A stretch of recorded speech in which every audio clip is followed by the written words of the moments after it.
Hi. C. Alex Clark on the Hammond organ, special Halloween edition. Human Design Catalyst session. Number 23. Alright,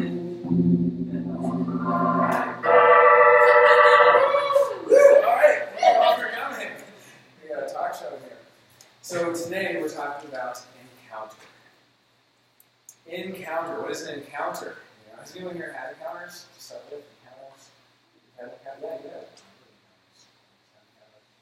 Encounters with any other entity, other intelligence, something outside of yourself. Mystical encounters, aliens, ghosts. Some people have ghost encounters, like Bigfoots, or big feet. What about demons? Yeah. Demons, demonic encounters. I've spoken with the devil. Anyone has spoken to the devil and had conversations with demons? Anyone have the sleep one? Where you sleep paralysis, yeah. You have sleep paralysis, that's kind of an encounter. Of forms, yeah. So what's interesting is all of us are open to all different kinds of encounters. But we each are attuned to a particular type of encounter. And then we also have a second kind of encounter that will distract us from what we're really attuned to. And we're going to kind of deconstruct what an encounter is.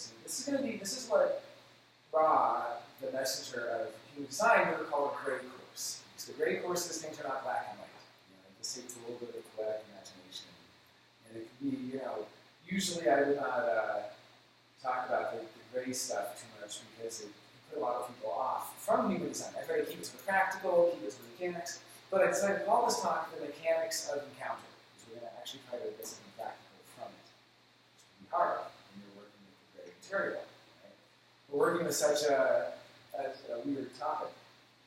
So the first thing we need to know is just the context of a little bit of the cosmology that human design is founded in.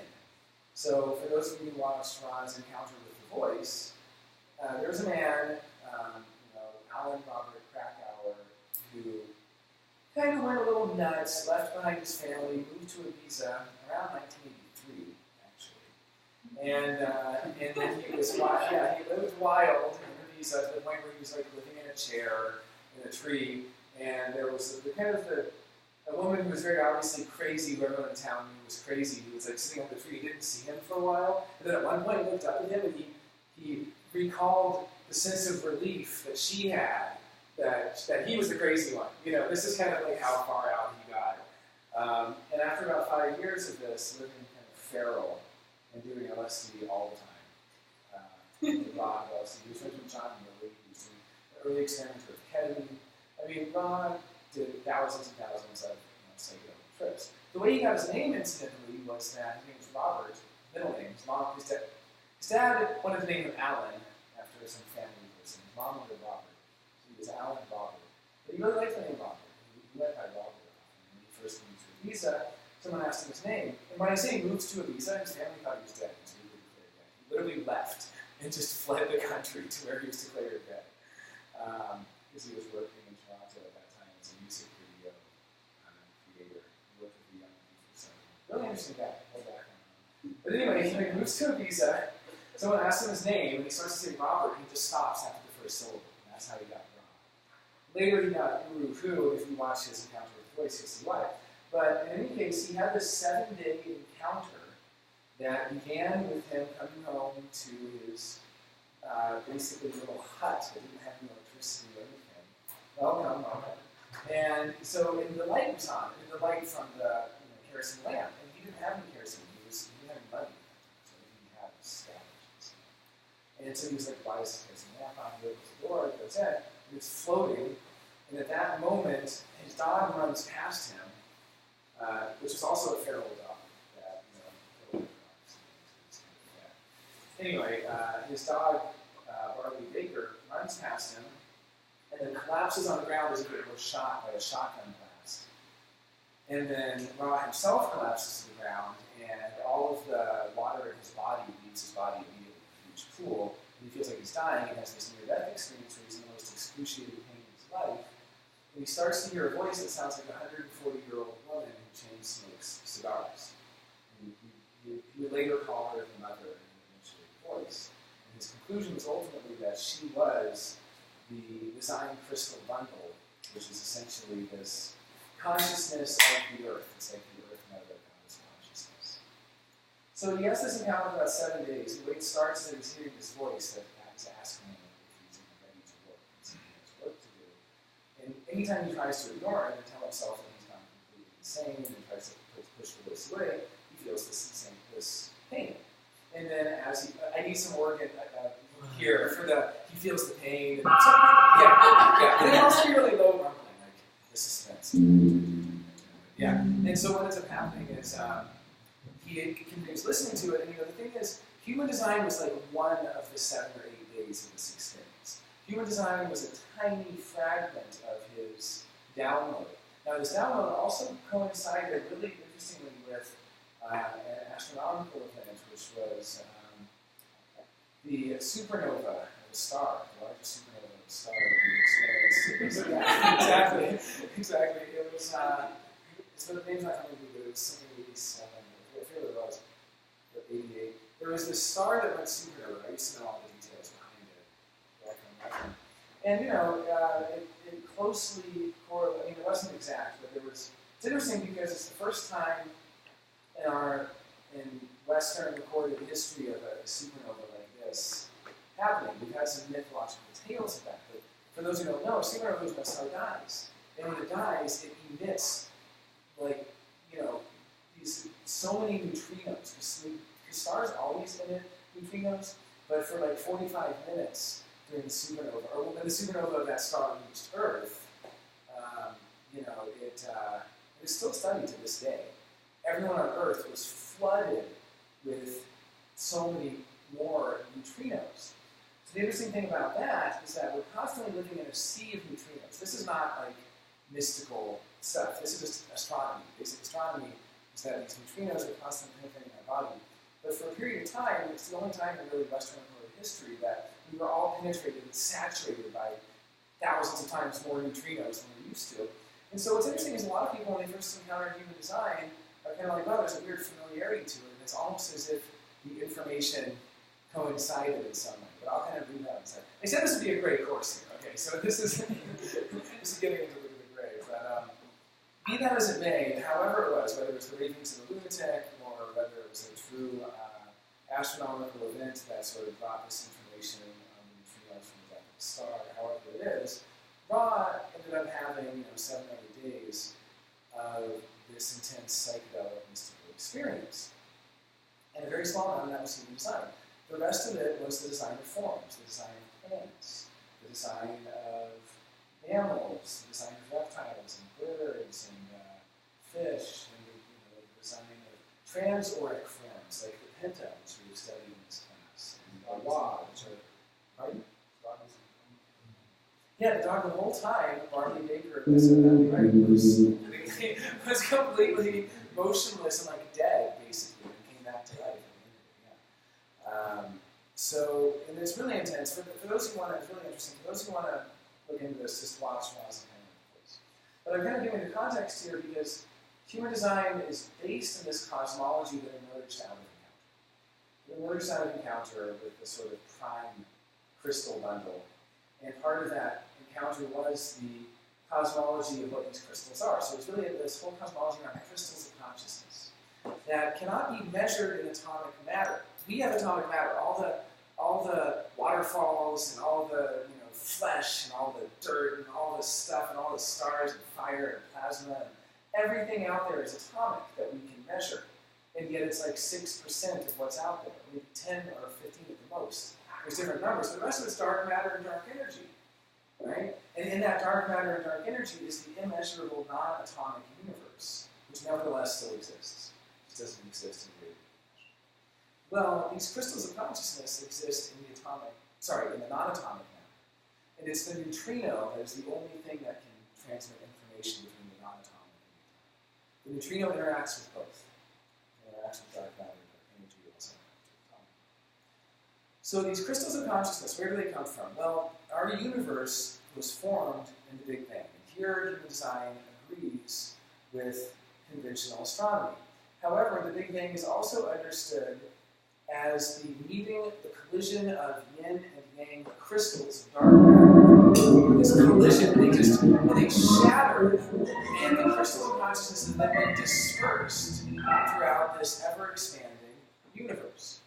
Now, I won't go too much into it now because we're going to stick to encounter, but the cosmology of human design is so fascinating because the universe has a purpose. The universe for human design is an unborn, living entity. It is a fetus. It is a baby in the womb. And just as human babies grow different organs and different chakra centers, and human babies evolve, and certain organs are produced first and others evolve later. Well, for human design, the same thing is happening in the universe, and our solar system is the third eye of that universe, and we are the grand evolutionary experiment in self-reflected consciousness. Other parts of the universe are conscious, just like your big toe is conscious. You stutter, you get the pain. But the big toe is going like, do I feel pain or not? Am I existentially it doesn't have, the big toe is not doing the Sartrean, self-reflection about its pain. It's just feeling. And people always say, well, how do we know? Well, we know because we're self-reflected. That's our whole thing. We're like the thing that is aware. We live in a sea of consciousness, but we're conscious of that consciousness. Michael? Is that why the tyranny of our experience as humans comes from the mind? So if different parts of the universe are growing different organs, does that mean there's a place where all the problems are coming from the spleen, and the spleen's trying to control everything or some shit? That's I love this idea. I love that there's a part of the universe where where the root, everything's just pressures, and then certain things are pushing it to be don't pressure me, bud, but they're not aware of that, so they don't have the mind to be aware of it. Yeah. Wonderful. Now we have Trevor Rogers. This is being recorded to be this is being recorded to be put on the Human Design Catalyst YouTube channel. The Human Design Deconditioning channel. Alright, so where does encounter fit into all this? Well, what happened was these crystals of consciousness, there was the prime personality crystal and the prime design crystal. And the personality crystal is the yang, the kind of spirit, right? And the design crystal is the yin. And the yin is the form principle. It is the principle of, the forms of the body. It's the matter. It's the material. And so when they collided, they shattered, they were distributed around the cosmos. And then over time, we've entered into this evolutionary experiment where what happens when a human is born, and again, there's information about this for all of the different forms. What happens when a human is born is that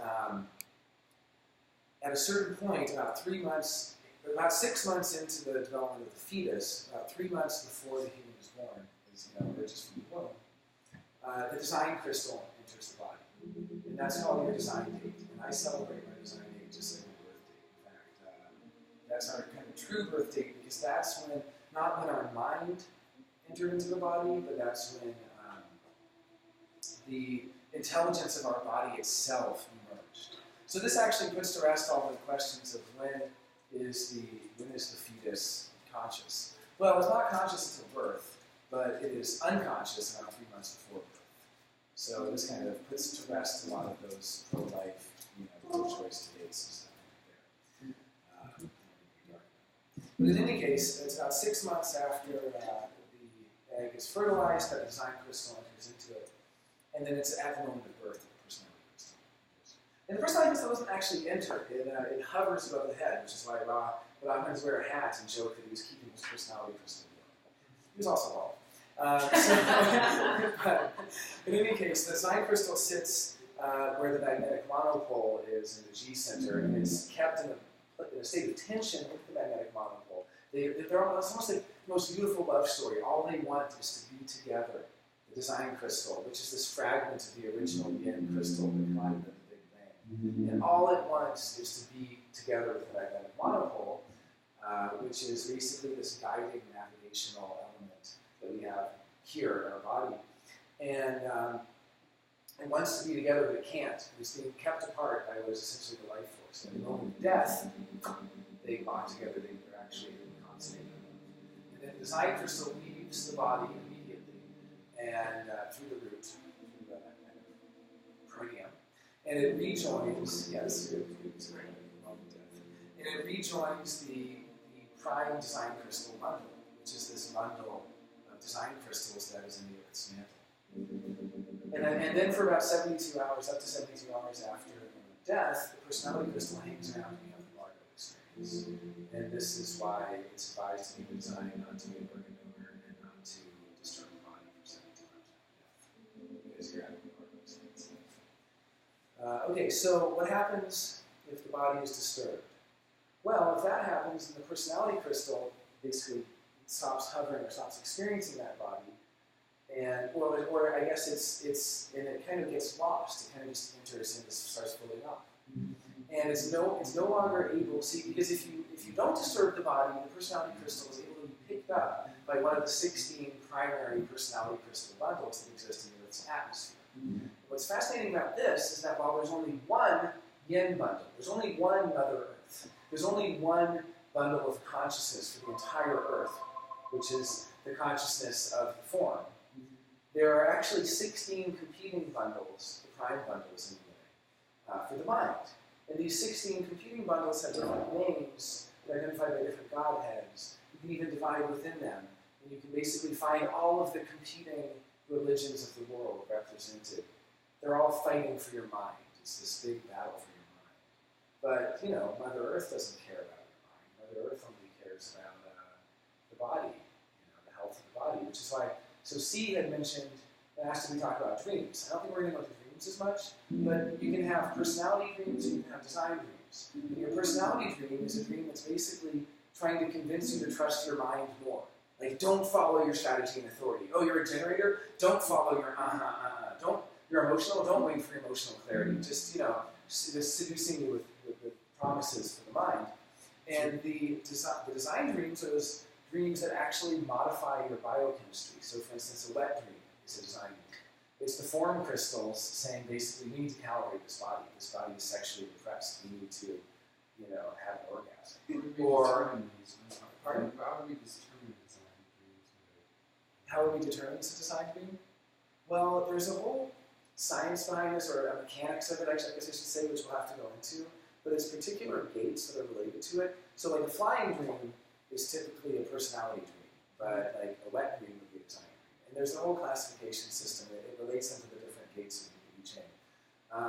But an example of a really terrifying nightmare, these are design dreams. These are absolutely design dreams because the nightmare is causing a biochemical reaction in the body, like adrenaline, heart rate, stuff like that. And it's actually doing something to the body that maybe the body needed. So the mind is like, fuck this, I fucking hate this is terrible. And the body's like, yes, I was able to release all that built up. Cortisol. Angels to demons in the same way, similarly different. Good point. It's a general Michael. Or things like crying and changes in body temperature also indications of design dream. Crying in your dream? Waking up crying. Probably. Waking up with altered body temperature. Probably. And the other interesting thing is that, just as a side note, personality and design dreams, we all have a hard time remembering our dreams, more or less. Some really stick with us. But the personality dreams, if you hear like a bell, a really high sound of birds chirping, it will often trigger the memory of the dream. Whereas a design dream, if you have strong smell or strong taste, it will often trigger the memory of the dream. So it just goes to show how different they are, how certain things appeal to the mind. So staying on track with Encounter, and I'm not going to go so long on this, but it's a little. See, yes. About dreams? No, about death. So is that kind of why, like traumatic deaths tend to create this floating personality? That's exactly, because the body was distributed after death or at the moment of death. Right at the moment of death. That's exactly right. So that's perfect. So that's exactly the track I'm going to get back on from dreams is to realize that, the moment of death, the design crystal leaves, it's okay. The design crystal is always going to return to the Earth's mantle to be with the other design crystals. The personality crystal, however, will either hang around and you have your Bardo experience, experience. And you have basically this amazing psychedelic experience of consciousness beyond death, the afterlife experience. So what you choose to create based upon the dogma to into this It happens based on the time of death, the kind you'll have. The time of death determines one of 6 experiences. What's interesting is based on how long it takes, based on the death, how long it takes for the personality crystal to get scooped up, you'll have between 1 and 3 different Bardo experiences. So like the one where you see all of your ancestors is like one of them, for instance. Or the one where, time feels eternal is like a different one. Or like there's like different ones.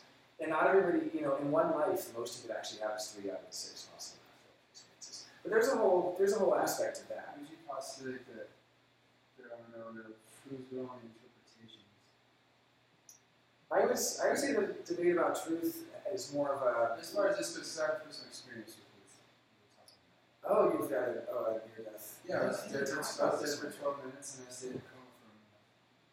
Yeah, this actually ties in perfectly. Remember we talked about that in the car one night. This ties in perfectly with. No. This ties in perfectly with how we transpose these experiences beyond the ken of our normal understanding into something we can understand. And it actually ties into the encounter, because what we're going to find is that the difference between an angel and a demon and a ghost and a god and an entity and an alien is the difference between you and your filtering mechanism, because it's all the same. Right. Body. So That's being stepped up or stepped down. You're transposed. Can of Pringles until you grab it. This is the individual gunslinger tale. This is the 8-1 here, ladies and gentlemen. Trevor, beautiful. The 8-1 in action. For those who don't know, the 8-1 is a channel of verbal creativity, and it's all about expressing these. It's incredible. I'm trying to play ping pong. Yeah. No, I love it. Okay, so what happens after death then is you have this Bardo experience. Then the body can be disturbed. What happens in that case is that one of the 16 prime crystal bundles is unable to reclaim its own, so to speak, because you came from one of them. Your mind did. And by the way, these crystals are eternal for all intents and purposes. They go all the way back to the Big Bang, which is about as close to eternity as we can measure in our.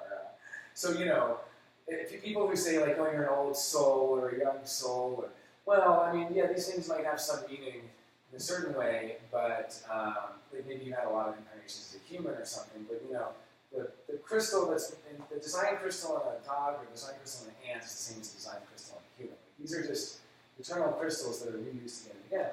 But our personality crystal does actually keep a record of all of its past lives.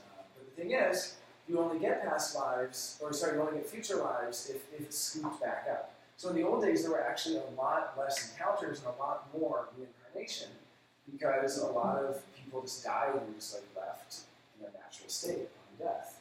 A lot of traditions didn't disturb the bodies. And then, in more recent human history, we have so much disturbing of the bodies, so many things happening, cremations and so on. These are people who will never reincarnate.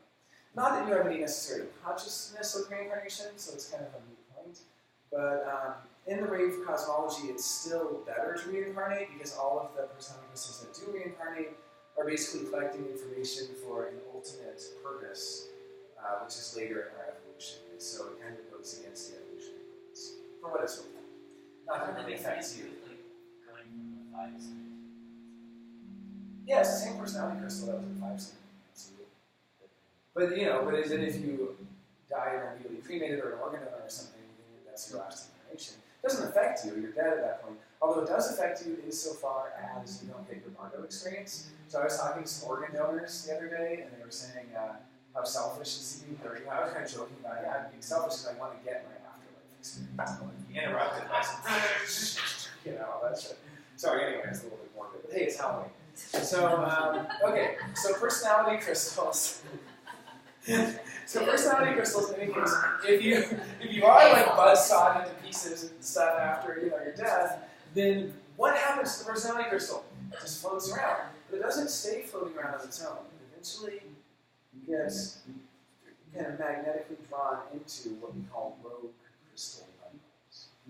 These rogue crystal bundles are not quite as big as the godheads of the prime 16 crystal bundles, which have billions upon trillions of personality crystals in them or something.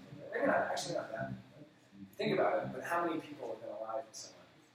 But they have a lot. And these might not have as many. We're talking the tens of thousands, even hundreds. But these are the entities. These are the entities where, if you ever have somebody who's a psychic medium and they're like, oh yeah, there's like a spirit here. Well, they're usually faking unless they're like, there's 80 fucking spirits here. Because they're this clogged. It's completely clogged. Everywhere we go, we're clogged with spirits. I mean, they're just everywhere. Radio waves. Which what station you tune into? Exactly. They're all around. There's so many. We are in a sea of these rogue crystal models, more than ever before. And usually they don't really disturb us or affect us. But I observe them. Okay, but this is what's interesting is that they are drawn to color transference. And so they will actually latch on to the people who have strong color transference. And so in our class on color, we all looked at our motivations. And so I was asking our motivations. Is it okay if I use people's name? This is on video, like nobody really knows who you are. This is first names. Is that okay? Injections, okay. Sen, do you know your color motivation? Oh, Aaron doesn't know. Oh yeah. No, you just use your name in the video. just say A. Just say A. I mean, the video can't see you. I just mean, I just mean it's going to be on YouTube for all of eternity, until Brahma's long night and we're all destroyed. Anyway, that's the election. Okay. Do you have one of those? I don't. Okay, I know you were there for the motivation one, but I don't know. Okay. Well, in any case, so Danny's motivation is need. This is color 2. It's going to go over the motivations. This is a refresher. Mike's desire, as is Daniel. Mary Francis is hope. Will is motivated by guilt, which always sounds bad, but it's not. It's not, because guilt actually means knowing how to fix things. But see, all of these, and I'll just keep going on. 7 is hope, and A is innocence. And so, but the thing is, and C is here. I have you right here.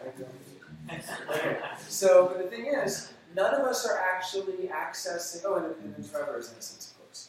So none of us are actually accessing our cognitive gifts that we have. Well, very few of us. Trevor's accessing the fuck out of his cognitive gifts. I'm witnessing it.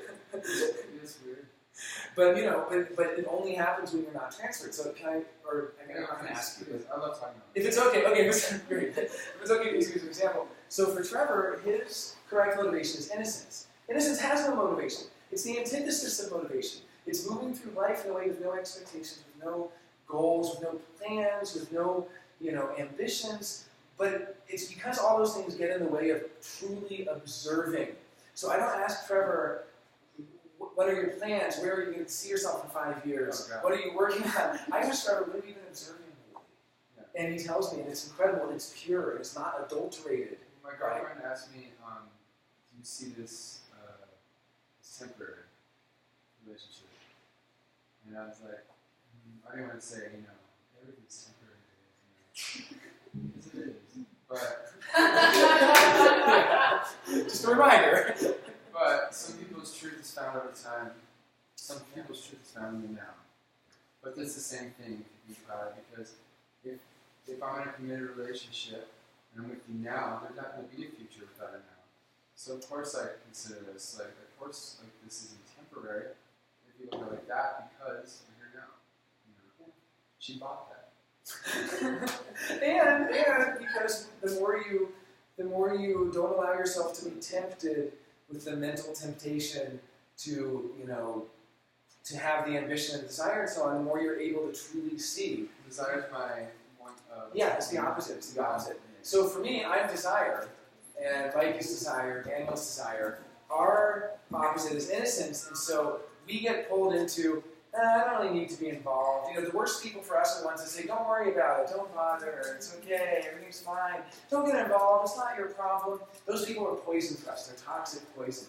Because we're the ones who need to fight against the inertia of innocence that says smoke pot and hang out and just, whatever, see what happens. To fight against that inertia, to stay locked into our desire. But the worst people for Trevor are the ones that say, hey man, get it together, you need your 5-year plan down, you need your, and they're pushing you into and asking you, what do you really want? My uncle said, hey, what are you going to do when you're 50, you're 60, you don't have a job, so go to any bar in the world and make a friend. I mean, honestly, like, not to like be like that person, but Yeah. how am I gonna worry about time that hasn't happened yet? And like, I've had the gift of having my life taken out from under me without anyone. Yeah. You know, and so that makes more sense to me even in that way, where it's like I'm not sitting under my pillow and you know smoke all my weed. And then, Man saving money is like dog saving bone. That's a Von Paul quote. So, or dog hiding bone. Yeah. Okay. So, so the reason I bring this up about motivation is because when you're living according to your true motivation, you actually don't typically have encounters. If you do, it'll be a correct encounter for you. But you don't really actually have encounters. It's like those encounters are kind of distractions. The encounter with an angel, the encounter with a demon, the encounter with a ghost, none of that really affects you because you're living as yourself and you're accessing your cognition. So when I'm actually locked into something, locked into my desire, I'm not going to have an encounter. But if I just fuck off and get high and play video games and see what happens and what innocent, whatever. What if that's your desire? What's that? Well, if it's a desire, it's fine. If you're locked into it. See, desire is all about being locked into something. If I say I'm going to be a competitive gamer, the best game that ever existed, I'm going to take this to the end, then that's perfect. But if I'm just like, you know, it's really obvious. You can see the obvious for the desire and innocence when something happens. You're going along in your life, and something happens, and someone gets in trouble.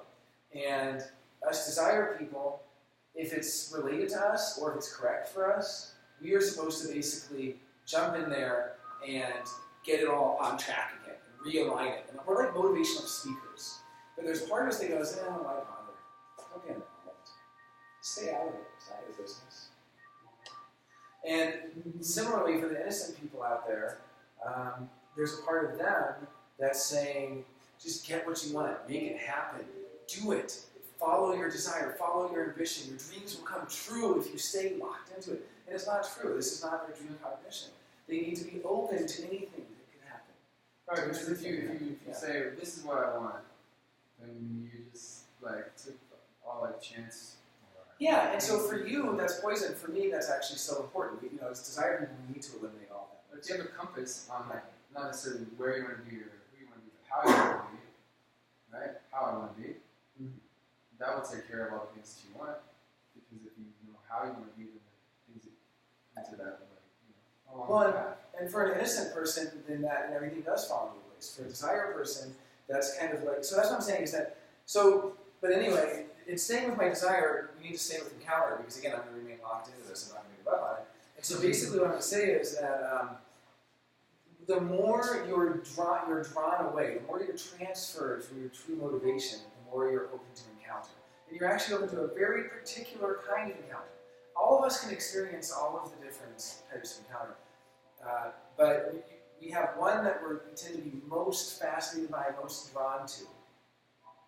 So what's interesting is, let's just start with the beginning. I'll start with someone who's correctly motivated by fear. Like C. Well, the fear people, when they're correctly motivated, everything is about survival.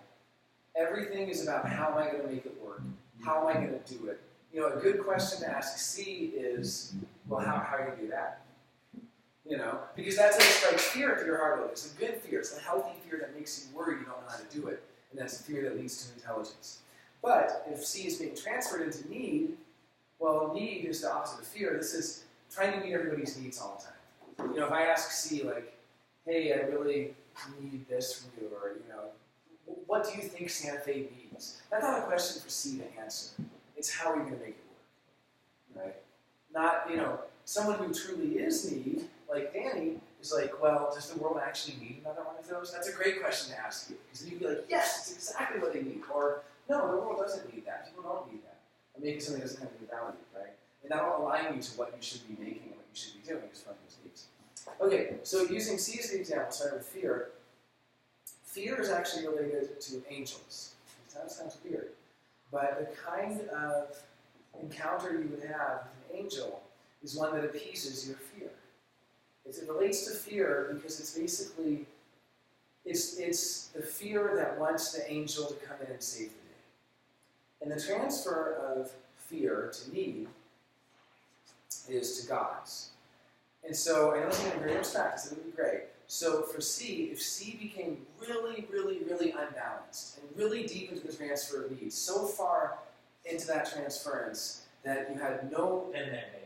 Okay, you're just like living to meet other people's needs. Yeah. And every waking moment, you're thinking about other people's needs. Pretty soon, you would start to live your life only by signs, because the gods give you signs. And you would be looking for signs for everything. And you wouldn't be making decisions according to your actual bodily intelligence. You would basically be making decisions in an almost schizophrenic way. It's not to knock schizophrenics. There's some brilliant schizophrenics out there, and there's some who are actually living their design. But I'm saying in this sort of negative version of schizophrenia, where you wouldn't make any decisions, you would be almost like an automaton, a robot, who's only living according to when the sign tells you, well, I can't go in there because the 11, it's like a neurotic schizophrenia, you know what I mean? Like, that's my unlucky number. I'm not going to go in there. Right, so you know what I mean. So that's the transference to gods. Yeah. Now, Dani is the exact opposite. For Dani, when she's living in her fear, she's going to be full of unfounded fears. Fears about things that might never happen. At that point, if she became truly unbalanced, and I obviously don't see it this way, and I don't know I'm just saying this would be purely hypothetical, but it would be that you would then be believing in angels and looking at angels for everything. And you sometimes met these people who say, well, my angel protects me, my angel is there for me. They're so much in deep in belief in angels because they're living a life so much negative fear. Again, for C, fear is the healthiest thing in the world. It's the fear that leads to intelligence. For Dani, fear is a poisonous thing that corrupts and prevents you from accessing your cognitive potential as somebody who can accurately identify what people need. Right? That's the true cognitive gift. So again, the transference, so then when it gets to a very strong place, an extreme place, you actually have full-on, delusions and or hallucinations. And again, I'm not judging these because all of human design came from this. Literally, the story of human design is the story of madness. It's the story of what would have been pathologized by Western medicine as madness. It might have been appreciated by certain indigenous cultures as a shaman, a shamanic experience. Right? So again, I'm not trying to say that these experiences are always bad. I'm saying that when you're in your transference away from your true motivation, from what aligns you to the true core of yourself, that's when you have these negative encounters.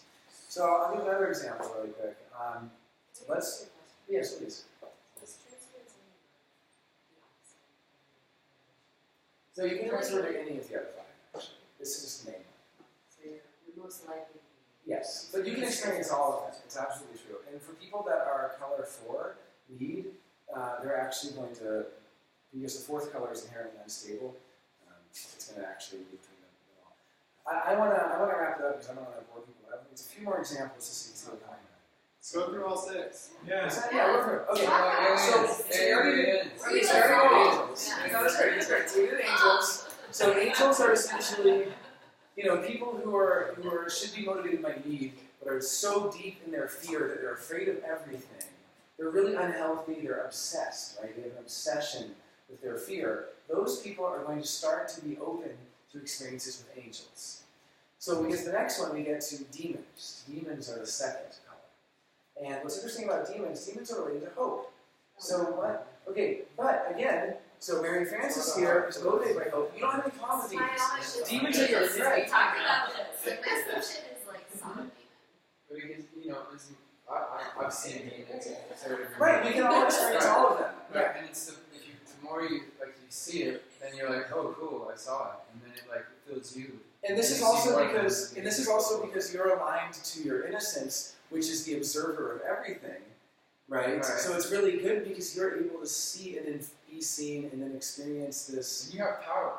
And it's also the other thing about the sixth color, which I don't want to go into too much, but it's very non-binary. So a lot of your points are well, when you see it, it's also seeing you. When you're touching it, it's touching you. This is part of your gift, is your ability to see that quantum entanglement that goes beyond the binary. And it's a beautiful gift.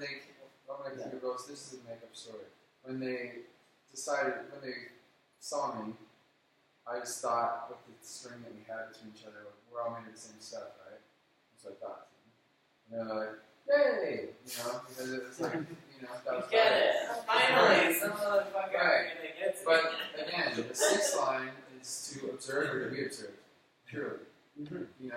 And And you're also my a sixth frustration color. with all that because it's like, say something. Well, so what's interesting is, so when we go into these transferences, and we can all experience all of them, but there's only one that's particularly problematic. You know, for me as a desire being, if I have a transference to a moment of fear and I'm seeing an angel or something, that's not really going to distract me as much as innocence does. And I have a personal story I can tell about that momentarily. But let's just go through them. So what's interesting is to kind of deconstruct. So the 6 are angels, demons, ghosts, gods, entities, and aliens. And we can deconstruct the context behind these. So angels we already kind of deconstructed to fear. You can actually go very deep with this because the most primal tone, the most primal, which is an aspect of human design that relates to the sensory experience, is smell. So you can even go as far as to say you actually don't see angels, you smell them. People who have experiences with angels, it's like a smell thing. And someone like C is actually the true friend of angels. It's all the people like Danny that have the potential to feel like they need to be looking for angels or having angels protect them, but they're not actually angel people, if you know what I mean. Danny, you're a godly person, you can say. It's your 4th color, so something like that. Okay, so to go on to demons next. Demons get a bad rap. Now, demons are related to hope. So as I started to say, Mary Frances, whose true motivation is hope, actually will not typically have a relationship to demons. I mean, other than that is your true camaraderie. Like, your true camaraderie is with the demons, but they're not a problem. Yeah, no, you'll see what I mean by this momentarily. The big problem for you is actually entities. And I can explain what entities mean momentarily. But the big problem for you, would be an encounter, not with a demon. You encounter a demon, it's like no big deal, because you don't... Hey, what's up? Yeah, exactly. Hey, man. Because the demonic, okay, but then Will, whose 5th color motivation, would actually potentially have the problem with demons. So I'll explain how that works. So for Will, the most important question I could ask you, Will, is how are you going to fix that? And the worst thing I can say is what do you think will happen? Because when I say what do you think will happen, it will align your consciousness to hope.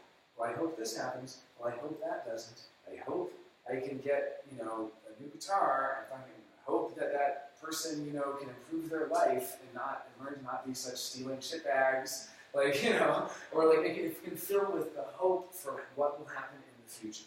And for you, as a 5th color motivation, that hope, if taken to the extreme, will lead to the encounter. It's basically like the demon on your back, like someone who's like, well, I'm sure hoping that my partner will stop drinking so much.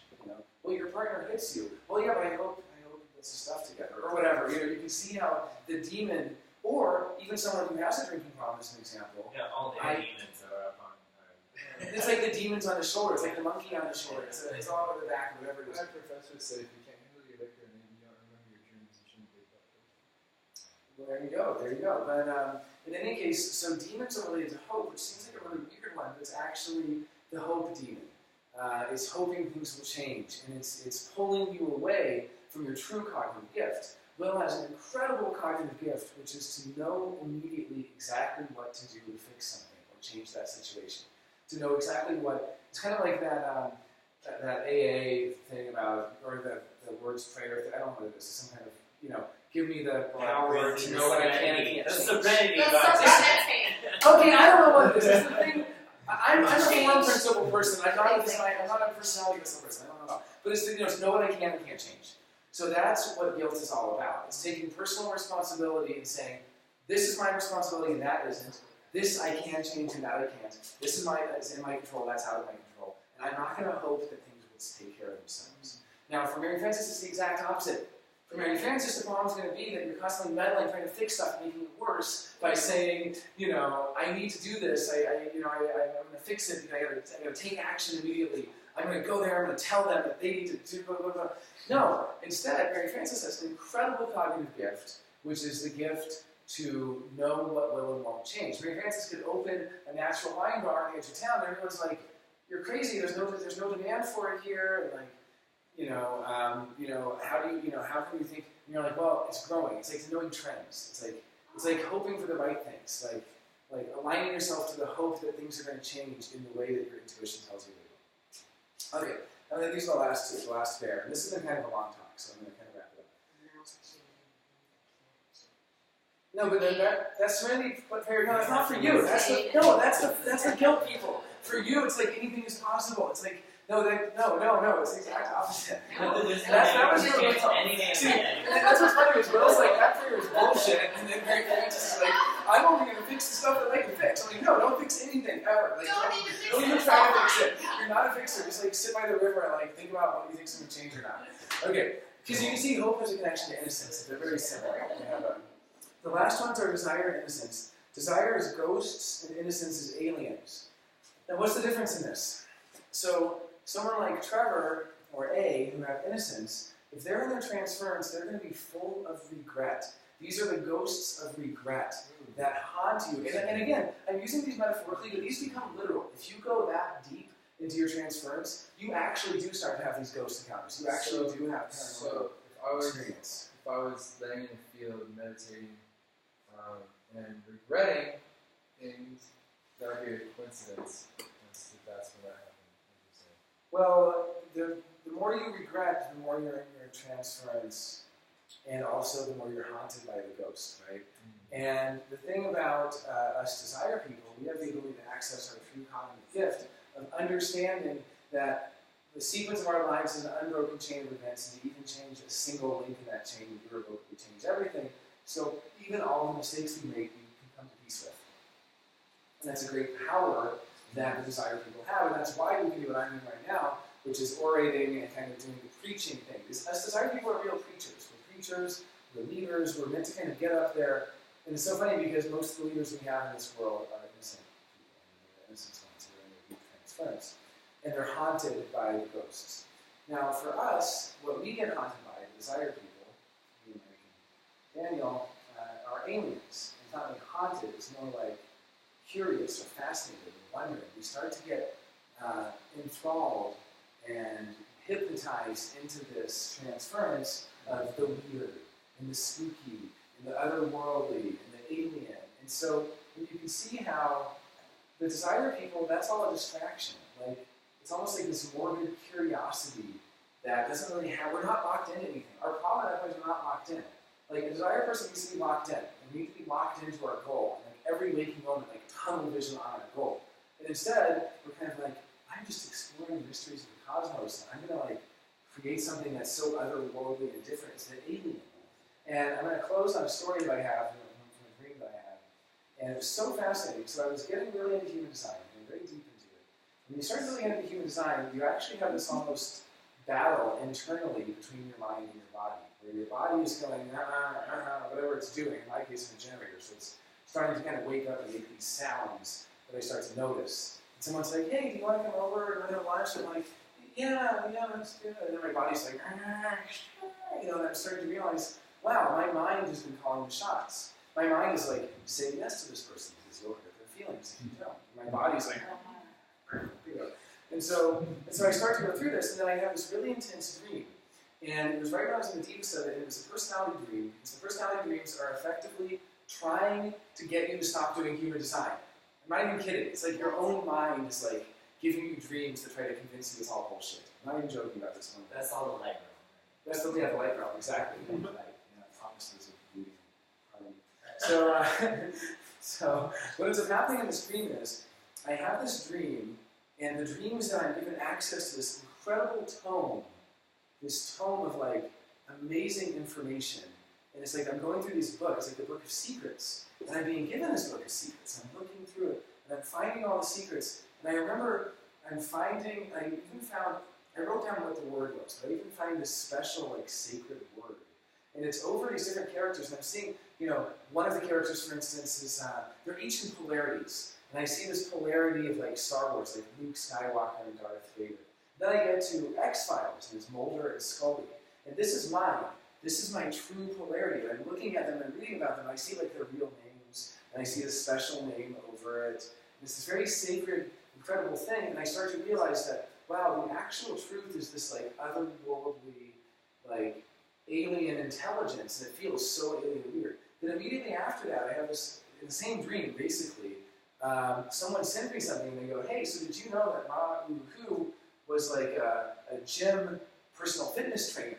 And they give me, and his real name was actually, they give me this other person's name, it's like some Tony Robbins, like, shill dude, who's like a total bullshit artist, con artist. And he's doing like personal fitness stuff. He's like throwing in the same shit. And it's basically like, yeah, so like he basically, like he stole it all from this like personal fitness guy. None of it's actually original, and it was all just like made as a joke, and it's all just basically stupid stuff that only gullible people believe. So I simultaneously got like the real true holy book that was like X-Files and alien shit, and I like felt like I was like on an alien ship. It felt like I was having like an alien encounter with this like vast alien intelligence. And then they're like, oh, by the way, all that human design stuff is just some like gullible shit. So I actually woke up, and it was weird, for the next couple of days, it actually worked, and I started to really seriously second-guess human design. It wasn't until I made the connection, and again, stayed locked into my desire, that I was able to return to human design today. So What desire did you stay like? the desire to continue pursuing human design. Well, you know, to live more truly toward yourself, to the desire to like transform my life by staying locked. It's really, really hard to stay locked into it. I mean, it's like your mom's sick in the hospital. I'm like, do you want to come visit me? And you're like, like you really don't, you know. And then what do, right? You know, we're so conditioned. We're so conditioned by everyone to care of our sick mothers. It's bullshit. That's what I'm saying, though. If for you it's correct, then she'll say, want to visit? You'll go, I'll be there in 5. But if it's not correct, you'll be like, of course I want to visit you, Mom. You know, and it's all about what's correct for you, and only your body knows what's correct for you. You have a question, Carter? For everybody, but shared human design with several people about everything from like gangsters crying and like thanks homie, you know, and then you know, people's relationships improving, or they figure out how to communicate with somebody right, and it's really, you know, a reward for them. And then also there's the other side of it where it's like what's the common denominator with like the skeptic? That they're further away from the original collision of design crystal bundles. When the crystals collided, there's a core, mutative core of those crystals that continue to disperse. And at any given point in time, it's around 4% to 4% of humanity that's actually mutating. That's close to the original crystals, right? And the ones that are further away, it's like the name of telephone. Like the people strapping explosives to their vest and exploding themselves to see the 70 virgins, they're like 30 or 40 or 50 crystals removed from the people, who are, I don't want to say like us, but the people that are close to the mutative core, I'll put it that way.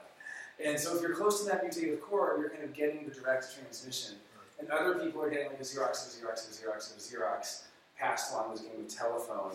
And again, we can't all mutate at the same time. And in any moment in time, very few people can mutate. I mean, it's a constant percentage. So right now, it's probably 10 million people out of 7 billion that are mutating. Right? And that's actually a lot, especially with the internet, because we all tend to find each other. All right, any other questions? Wrap it up. Okay. Thank you all for listening. Thank you. All right. Thank you,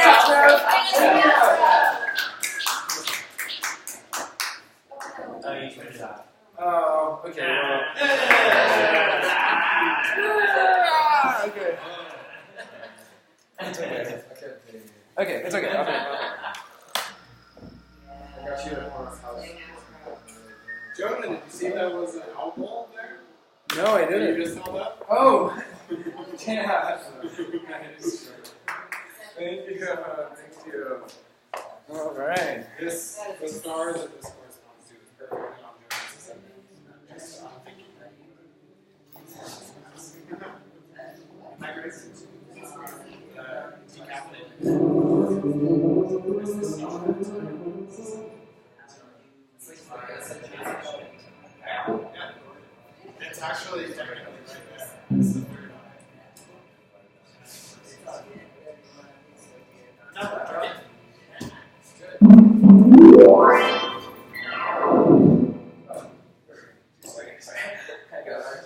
No, just hold it because these are multiple cars at once. Let's start confirms the soul. Oh, I'm so glad. Yeah, I realized that I left my bags at the bottom of the stairs.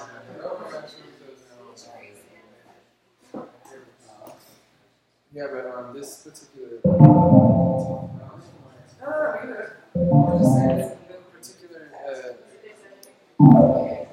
subject to me is very important because I was looking for